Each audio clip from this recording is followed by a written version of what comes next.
ಸತ್ಕರ್ಮಗಳಿಂದ ಭಗವಂತನ ಕೃಪೆ ದೊರೆಯಲಿದೆ. ಶ್ರದ್ಧಾ ಕೇಂದ್ರಗಳಿಂದ ಮನುಷ್ಯನಿಗೆ ಸಂಸ್ಕಾರ ನೀಡುವುದರಿಂದ ದೇವಸ್ಥಾನ ಮತ್ತು ಸಮುದಾಯ ಭವನಗಳ ನಿರ್ಮಾಣಕ್ಕೆ ಪ್ರತಿಯೊಬ್ಬರೂ ಕೈಜೋಡಿಸಬೇಕು ಎಂದು ಕನ್ಯಾಡಿಯ ಶ್ರೀರಾಮಕ್ಷೇತ್ರ ಮಹಾಸಂಸ್ಥಾನದ ಮಹಾಮಂಡಲೇಶ್ವರ 1008 ಸದ್ಗುರು ಶ್ರೀ ಬ್ರಹ್ಮಾನಂದ ಸರಸ್ವತಿ ಸ್ವಾಮೀಜಿಯವರು ನುಡಿದರು. ಹೊನ್ನಾವರ ತಾಲೂಕಿನ ಗೇರುಸೊಪ್ಪ ಉಪ್ಪಿನಗೋಳಿಯ ಶ್ರೀ ಕುತ್ತಿಕನ್ನಿಕಾ ಪರಮೇಶ್ವರಿ ದೇವಾಲಯದ ನೂತನ ಸಭಾಭವನ ನಿರ್ಮಾಣಕ್ಕೆ ಮಂಗಳವಾರ ಶಿಲಾನ್ಯಾಸ ನೆರವೇರಿಸಿ ಸಭಾ ಕಾರ್ಯಕ್ರಮ ಉದ್ಘಾಟಿಸಿದ ಶ್ರೀಗಳು ಆಶೀರ್ವಚನ ನೀಡಿದರು. ಛಲ ಇದ್ದರೆ ಭಕ್ತಿಯಲ್ಲಿ ಪ್ರಖರತೆ ಸಾಧ್ಯ. ಸಾಧನೆಗೆ ಛಲ ಬೇಕು. ಕಷ್ಟದ ಕುಲುಮೆಯಿಂದ ಯಾರು ಹೊರಬರುತ್ತೀರೋ ಅವರು ಮಹಾನ್ ನಾಯಕರಾಗಿ ಸಮಾಜದಲ್ಲಿ ಹೊರಬರುತ್ತಾರೆ. ಪ್ರಪಂಚದಲ್ಲಿ ಜಾತಿ ವ್ಯವಸ್ಥೆಯಿಂದ ತಪ್ಪಾಗುವುದಿಲ್ಲ. ಆದರೆ ನನ್ನ ಜಾತಿ ಶ್ರೇಷ್ಠ ಎಂದು ಯಾರು ಭಾವಿಸಬಾರದು. ವ್ಯವಹಾರಿಕವಾಗಿ ಪ್ರತಿಯೊಬ್ಬರಲ್ಲಿ ಸಾಮರ್ಥ್ಯ ಇರಲಿದ್ದು ಎಲ್ಲರೂ ಒಗ್ಗೂಡಿ ಮುನ್ನಡೆದರೆ ಬಲಿಷ್ಠ ಸಮಾಜ ನಿರ್ಮಾಣವಾಗಲಿದೆ ಎಂದರು. ಪರಸ್ಪರ ದ್ವೇಷವನ್ನು ಬಿಟ್ಟು ಲೋಕ ಕಲ್ಯಾಣಕ್ಕೆ, ಜಗತ್ ಕಲ್ಯಾಣಕ್ಕಾಗಿ ನಾವು ಸೇವೆಯನ್ನು ಮಾಡೋಣ ಅಂತ ಭಗವಂತ ಹೇಳಿದ್ದಾನೆ. ಇವತ್ತು ಭೂಮಿ ಪೂಜೆ ಆಗಿದೆ, ಶಿಲಾನ್ಯಾಸ ಆಗಿದೆ, ಭೂಗರ್ಭವನ್ನ ನಾವು ಶುದ್ಧೀಕರಿಸಿದ್ದೇವೆ. ಗರ್ಭ ಶುದ್ಧೀಕರಿಸಿ ಗರ್ಭದಲ್ಲಿ ಪವಿತ್ರವಾದಂತಹ ವಸ್ತುಗಳನ್ನು ಹಾಕಿದ್ದೇವೆ. ವಸ್ತುಗಳನ್ನು ಹಾಕಿದಂತಹ ಆ ಒಂದು ಶುದ್ಧವಾದ ಸಮಯ ಇದೆಯಲ್ಲ, ಲಗ್ನ, ಅದನ್ನು ನಮ್ಮ ಗೋವಿಂದ ಕೊಟ್ಟ 2 ಲಗ್ನ, ಅದರಲ್ಲಿ ಆ ಸುಮೂರ್ತವಾದಂತಹ ಸಮಯ ಇವತ್ತು ವೃಷಭ ಲಗ್ನ. ಮತ್ತೆ ವೃಷಭದಲ್ಲಿ ಉಚ್ಚ ಸ್ಥಿತಿಯಲ್ಲಿ ಶುಕ್ರ ಇದ್ದಾನೆ. ಶುಕ್ರ ಇದ್ರೆ ಈ ಭೂಮಿಗೆಲ್ಲ ನಿಮಗೆ ವೈಭೋಗ, ಅಧಿಕಾರ, ಸಂಪತ್ತು, ಕೀರ್ತಿ ಎಲ್ಲ ಪ್ರಚಾರಕ್ಕೆ ಶಕ್ತಿ ಕೊಡ್ತಕ್ಕಂಥ ಅಧಿದೇವತೆ ಲಕ್ಷ್ಮೀ ಸ್ವರೂಪಿಯಾದಂತಹ ಶುಕ್ರ ವೃಷಭದಲ್ಲಿ ಸ್ಥಿತನಾಗಿದ್ದಾನೆ. 2ನೇ ಭಾವಕ್ಕೆ ಬಂದಾಗ ಗುರು ಇದ್ದಾನೆ ಮಿಥುನದಲ್ಲಿ. ಅಂತ ಒಂದು ಪುಣ್ಯ ಪರ್ವಕಾಲದಲ್ಲಿ ಭೂಗರ್ಭವನ್ನ ನಾವು ನಮ್ಮ ಸುವಸ್ತುಗಳಿಂದ ತುಂಬಿಸಿ ಪೂಜೆ ಮಾಡಿದ್ದೇನೆ. ಇನ್ನು ಅಲ್ಲಿ ಅಂಕುರ ಆಗತಕ್ಕಂತಹ ಶಕ್ತಿ ಇದೆ. ಇಲ್ಲ, ಭೂಮಿಯಲ್ಲಿ ಬೀಜವನ್ನು ಬಿತ್ತುತ್ತೇವೆ, ಆಗ ಅದು ಅದರ ಅಂಕುರಾರ್ಪಣ ಆಗಿ ಚಿಗುರೊಡೆಯುತ್ತದೆ. ಚಿಗುರೊಡೆದ ಮೇಲೆ ಅದಕ್ಕೆ ನೀರು ಗೊಬ್ಬರ ಹಾಕಿ ಬೇಲಿಯನ್ನು ಹಾಕಿ ದೊಡ್ಡ ಮರ ಆಗ್ತದೆ. ಆಗ ಆನೆ ಕಟ್ಟಿದ್ರು ಅಲ್ಲಾಡಲ್ಲ. ಅದೇ ತರ ಈಗ ಅಂಕುರಾರ್ಪಣೆ ಆಗಿದಾಗ ಕಾಲಕ್ಕೆ ಎಲ್ಲ ಗೊಬ್ಬರವನ್ನು ಹಾಕಿ ನಮಸ್ಕರಿಸ್ತಾ ಇರಬೇಕು. ಅದಕ್ಕೆ ಎಲ್ಲರೂ ನಮ್ಮವರೆಲ್ಲ ಮಂತ್ರಿಗಳು, ಮುಖ್ಯಮಂತ್ರಿಗಳಾಗಿದ್ದರೆ ಖಂಡಿತ ಮಾಡ್ತಿದ್ರು. ನಮ್ಮ ಮಂಕಾಳ ವೈದ್ಯರು, ಜಿಲ್ಲಾ ಕ್ಯಾಬಿನೆಟ್ ಮಂತ್ರಿಗಳು ಇದ್ದಾರೆ. ಅದರೊಟ್ಟಿಗೆ ಎಲ್ಲ ನಮ್ಮ ಭೀಮಣ್ಣವರು, ನಾನು ಹೇಳಿದೆ, ಭೀಮಣ್ಣವರು, ಶಿವಾನ್ ನಾಯ್ಕರು ಇರ್ಬೋದು, ಅಥವಾ ನಮ್ಮ ಈಶ್ವರ್ ನಾಯ್ಕರು ಇರ್ಬೋದು, ಅಥವಾ ಈ ಕಡೆಯಿಂದ ಸೂರಜ್ ಇರ್ಬೋದು, ಎಲ್ಲ ನಾಯಕರು ಒಂದು 10-25 ಜನ ಒಂದು ತಂಡ ಹೋದ್ರೆ ಹೆಚ್ಚು ಅನುಕೂಲ ಆಗುತ್ತದೆ. ನನ್ನ ಮನಸ್ಸಿನ ಅನಿಸಿಕೆ. ರಾಜಕೀಯ ಪಕ್ಷಗಳ ಭೇದಗಳು ತಪ್ಪಲ್ಲ. ಮನುಷ್ಯ, ನಾನು ಟೊಮೆಟೊ ಸಾರಿನಲ್ಲಿ ಊಟ ಮಾಡುವ, ಇನ್ನೊಬ್ಬ ಮೀನು ಸಾರಿನಲ್ಲಿ ಊಟ ಮಾಡುವ ಇರ್ತಾರೆ.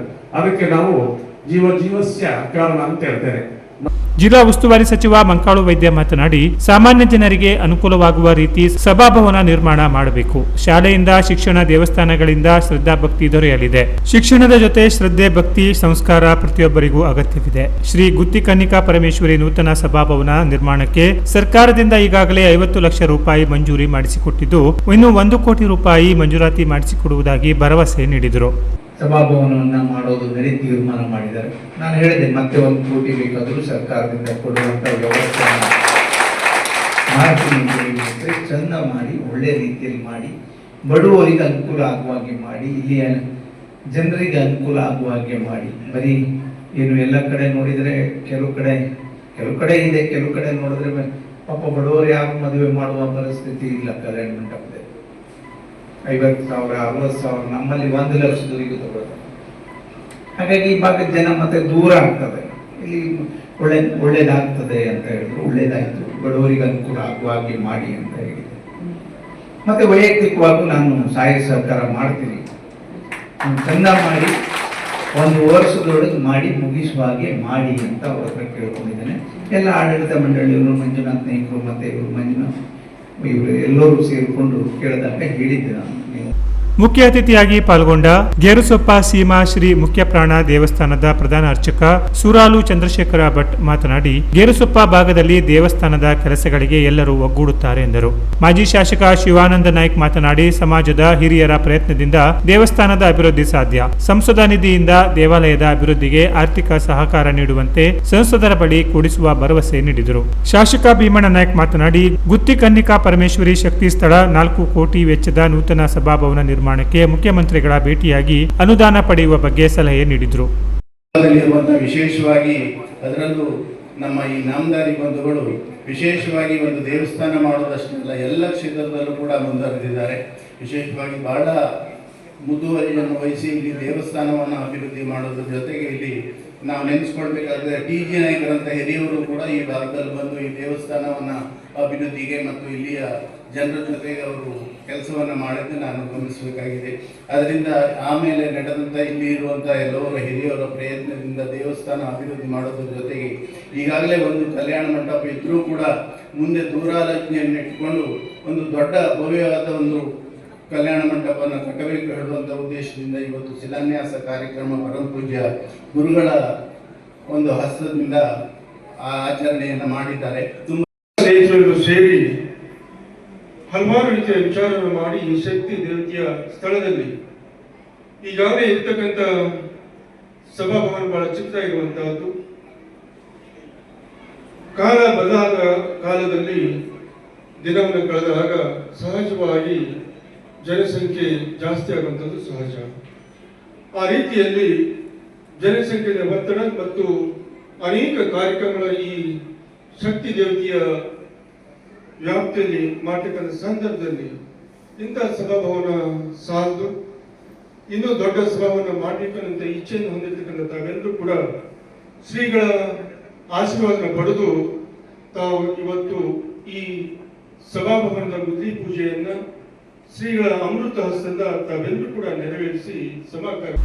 ಜೆಡಿಎಸ್ ಜಿಲ್ಲಾಧ್ಯಕ್ಷ ಸೂರಜ್ ನಾಯ್ಕ್ ಸೋನಿ ಮಾತನಾಡಿ, ಶ್ರೀ ಬ್ರಹ್ಮಾನಂದ ಸರಸ್ವತಿ ಸ್ವಾಮೀಜಿಯವರಿಂದಾಗಿ ನಾಮಧಾರಿ ಸಮಾಜದಲ್ಲಿ ಧಾರ್ಮಿಕ ಪರಿವರ್ತನೆಯಾಗುತ್ತಿದೆ ಎಂದರು.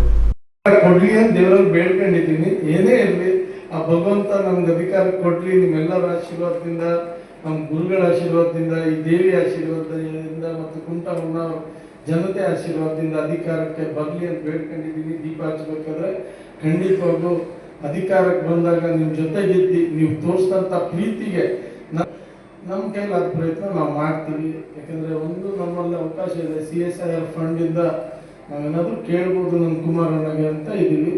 ಆದರೆ ದೊಡ್ಡ ದೊಡ್ಡವರೆಲ್ಲ ಇಲ್ಲಿ ಕೂತಾಗ ಬಿಜೆಪಿ ಒಬಿಸಿ ಮೋರ್ಚಾದ ರಾಜ್ಯ ಉಪಾಧ್ಯಕ್ಷ ಈಶ್ವರ ನಾಯ್ಕ್ ಮಾತನಾಡಿ, ಶ್ರೀ ಗುತ್ತಿ ಕನ್ನಿಕಾ ಪರಮೇಶ್ವರಿ ದೇವಸ್ಥಾನದ ಆಡಳಿತ ಸಮಿತಿ ಭಿನ್ನಾಭಿಪ್ರಾಯ ಮರೆತು ದೇವಸ್ಥಾನದ ಅಭಿವೃದ್ಧಿಗೆ ಶ್ರಮಿಸುತ್ತಿದ್ದಾರೆ ಎಂದರು. ಶ್ರೀ ಗುತ್ತಿ ಕನ್ನಿಕಾ ಪರಮೇಶ್ವರಿ ನಗರ ದೇವಿ ದೇವಸ್ಥಾನದ ಆಡಳಿತ ಮಂಡಳಿಯ ಅಧ್ಯಕ್ಷ ಗೋವಿಂದ ನಾಯ್ಕ್ ಅಧ್ಯಕ್ಷತೆ ವಹಿಸಿ ಮಾತನಾಡಿ, ನೂತನ ಸಭಾಭವನ ನಿರ್ಮಿಸಲು 4 ಕೋಟಿ ರೂಪಾಯಿ ವೆಚ್ಚ ಅಂದಾಜಿಸಲಾಗಿದೆ. ಸುತ್ತಲಿನ ಜನರ ಅಗತ್ಯವನ್ನು ಮನಗಂಡು ದೇವಸ್ಥಾನದ ಆಡಳಿತ ಮಂಡಳಿ ನೂತನ ಸಭಾಭವನ ನಿರ್ಮಾಣಕ್ಕೆ ಮುಂದಾಗಿದೆ ಎಂದರು. ಕನ್ನಡ ಜಿಲ್ಲೆಯ ಹಾಗೆ ಹೊನ್ನಾವರ ತಾಲೂಕಿನ ಒಂದು ತುತ್ತ ತುದಿಯ ಗ್ರಾಮ. ಯಾವುದೇ ಒಂದು ಅಭಿವೃದ್ಧಿ ಕಾರ್ಯಗಳು ಆಗಬೇಕಾದ್ರೂ ಕೂಡ ನಾವು ಬಹಳಷ್ಟು ದೂರ ಬಂದು ಇಲ್ಲಿ ಅಭಿವೃದ್ಧಿಯನ್ನ ಮಾಡಬೇಕಾಗಿದೆ. ಅಂದ್ರೆ ಭೌಗೋಳಿಕವಾಗಿ ತುಂಬಾ ವಿಸ್ತಾರವನ್ನ ಹೊಂದಿದ್ದು ತುಂಬಾ ಗುಡ್ಡಗಾಡು ಪ್ರದೇಶಗಳಿಂದ ಕೂಡಿದಂತ ಒಂದು ಪ್ರದೇಶವಾಗಿ ಇದೆ ನಗರ ಬಸ್ತಿಕೇರಿ ಗ್ರಾಮ ಪಂಚಾಯತ್. ಅದರಲ್ಲಿ ನಮ್ಮ ಗೇರ್ಸಪ್ಪಾದ ಉಪ್ಪಿನಗುಳಿ ಗುತ್ತಿ ಕನ್ನಿಕಾ ಪರಮೇಶ್ವರಿ ದೇವಸ್ಥಾನ ಈಗಾಗಲೇ ಅದರ ಇತಿಹಾಸವನ್ನ ತಮ್ಮ ಮುಂದೆ ಹೇಳಿದ್ದೇವೆ. 100 ವರ್ಷಗಳ ಇತಿಹಾಸಗಳು ಇದ್ರೂ ಕೂಡ ನಮ್ಮ ಹಿರಿಯರು ನಮಗೆ ಇಲ್ಲಿ ಧಾರ್ಮಿಕವಾಗಿ ಒಂದು ಕ್ಷೇತ್ರವನ್ನ ಕೊಡುಗೆಯಾಗಿ ಕೊಟ್ಟು ಹೋಗಿದ್ದಾರೆ. ಅದನ್ನ ಉಳಿಸಿ ಬೆಳೆಸಿಕೊಂಡು ಹೋಗ್ಬೇಕು. ಆ ದೇವರ ಆಶೀರ್ವಾದವನ್ನ ಪಡೆದು ನಾವು ಅಲ್ಲಿ ಮುನ್ನುಗ್ತಾ ಇದ್ದೇವೆ, ತಮ್ಮೆಲ್ಲರ ಸಹಕಾರದೊಟ್ಟಿಗೆ ಅಂತ ಹೇಳ್ತಾ ಇದ್ದೇನೆ. ಇಲ್ಲಿ ಒಂದು ಸಂದರ್ಭದಲ್ಲಿ ದೇವಸ್ಥಾನವನ್ನ ಕಟ್ಟಬೇಕು ಅಂತಂದಾಗ ಸ್ಥಳ ಕೊರತೆ ಇದ್ದಾಗ, ಎಲ್ಲಿ ಕಟ್ಟಬೇಕು ಅಂತಂದಾಗ ಇಲ್ಲೇ ದೇವಸ್ಥಾನ ಆಗಬೇಕು ಅನ್ನುವಂತ ಒಂದು ಸದುದ್ದೇಶದಿಂದ, ಅಂದ್ರೆ ಕೃಷ್ಣನಾಯ್ಕರ ತಂದೆಯವರು ಇರ್ಬಹುದು, ಅವರು ಅಜ್ಜ ಇರಬಹುದು, ಇಲ್ಲೇ ದೇವಸ್ಥಾನ ಆಗ್ಬೇಕು, ನಮ್ಮ ಸ್ಥಳವನ್ನ ನಾವು ನಿಮಗೆ ಇಲ್ಲಿ ದೇವಸ್ಥಾನ ಕಟ್ಟಲಿಕ್ಕೆ ಕೊಡ್ತೇವೆ ಅಂತ ಮುಂದೆ ಬಂದು ಇಲ್ಲಿ ದೇವಸ್ಥಾನಕ್ಕೆ ನಿರ್ಮಾಣ ಆಗ್ಲಿಕ್ಕೆ ಕಾರಣೀಕರ್ತರಾದ್ರು. ವೇದಿಕೆಯಲ್ಲಿ ಶ್ರೀರಾಮ ಕ್ಷೇತ್ರದ ಟ್ರಸ್ಟಿ HR ನಾಯ್ಕ್, ಸ್ಥಳದಾನಿ ಕೃಷ್ಣ ಬೈರಗೌಡ ಉಪಸ್ಥಿತರಿದ್ದರು. ಶ್ರೀ ಗುತ್ತಿ ಕನ್ನಿಕಾ ಪರಮೇಶ್ವರಿ ನಗರ ದೇವಿ ದೇವಸ್ಥಾನದ ಆಡಳಿತ ಮಂಡಳಿಯ ಕಾರ್ಯದರ್ಶಿ ಮಂಜುನಾಥ ನಾಯ್ಕ್ ಸ್ವಾಗತಿಸಿದರು. ಮಂಜುನಾಥ ನಾಯ್ಕ್ ಬೋಳ್ಕಾರ ಪ್ರಾಸ್ತಾವಿಕ ಮಾತನಾಡಿದರು. ಮಹಾದೇವ್ ನಾಯ್ಕ್ ಕಾರ್ಯಕ್ರಮ ನಿರ್ವಹಿಸಿದರು. ಮಧುರಾ ನಾಯ್ಕ್ ಪ್ರಾರ್ಥಿಸಿದರು. ಶರಣಪ್ಪ ವಂದಿಸಿದರು. Canara plus news Honnavar.